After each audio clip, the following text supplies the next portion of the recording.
Everyone's finally back. Time to meet some old faces and settle old scores. If you've somehow made it through Crimson Desert's very chonky main story already, or are at least starting down the Golden Quest path and wondering what's coming after, then this guide's for you. Working your way through it is the best way to organically uncover much of the massive map and clear away that fog of war, and also allows you to unlock various abilities and tools that can make all that side questing a breeze. So it's a good idea to complete it sooner rather than later. We'll do our best not to spoil major plot points, but obviously there will be some endgame spoilers ahead. Here's what's waiting for you at the end of Crimson Desert.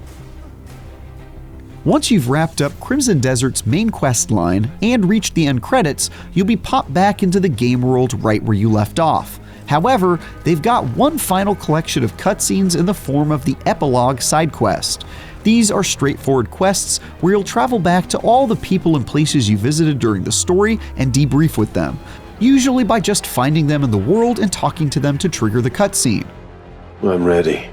How are the others?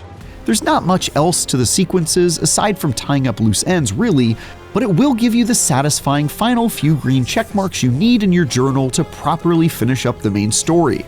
Beyond that though, there's not anything else that unlocks post-credits from what we were able to discover. There's no New Game Plus, increased difficulty options, or special bosses or quest lines that become available once you've finished up the epilogue stuff. In a game with this much already packed in it, with many who will surely never see the end credits anyway, that's not such a bad thing though, especially when there's so much you'll likely have missed while doing the main story anyway, including entire regions and factions that are completely optional to engage with. The good news is that there's likely still a ton left to see and do in Crimson Desert's enormous map, and now, thanks to the tail end of the story giving you access to a dragon mount, you'll be able to cross the vast swaths of land much faster and deal death from above with extremely deadly fireballs, making liberating regions from baddies a much simpler affair. You also have unlocked all of the game's mandatory abilities for solving puzzles and accessing areas that might otherwise be inaccessible if you'd encountered them before finishing up the story, so now you can explore completely unhindered. One of Crimson Desert's biggest strengths is the ability to do whatever the heck you want and tell your own story, and with the main quests now wrapped up, really the only thing left to do is that.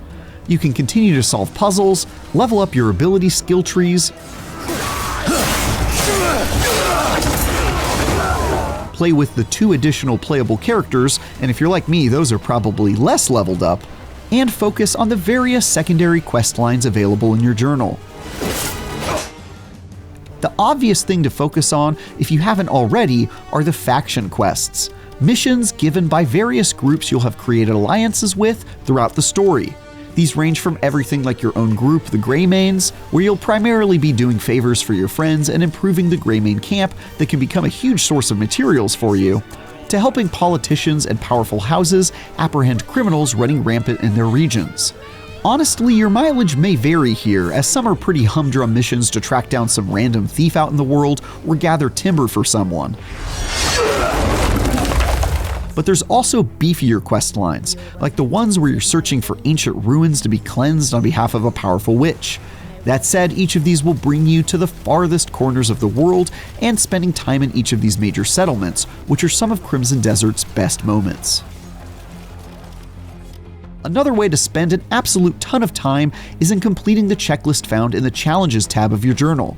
Particularly, the objectives found in the Exploration section, which have you tackling major puzzles you missed or fighting optional bosses hiding out in the world. The others are little feats of your mastery over the game's various mechanics, like one that has you catch different kinds of birds, and another that has you traveling across Pywel, arm wrestling people until you become the champion. Blazes, you're as strong as you look. Many of these challenges are unlocked when you find a sealed Abyss artifact, which are scattered throughout the map. Keep an eye out on your mini-map as you travel, as these will pop up all over the place at shrines along the roads in your travels.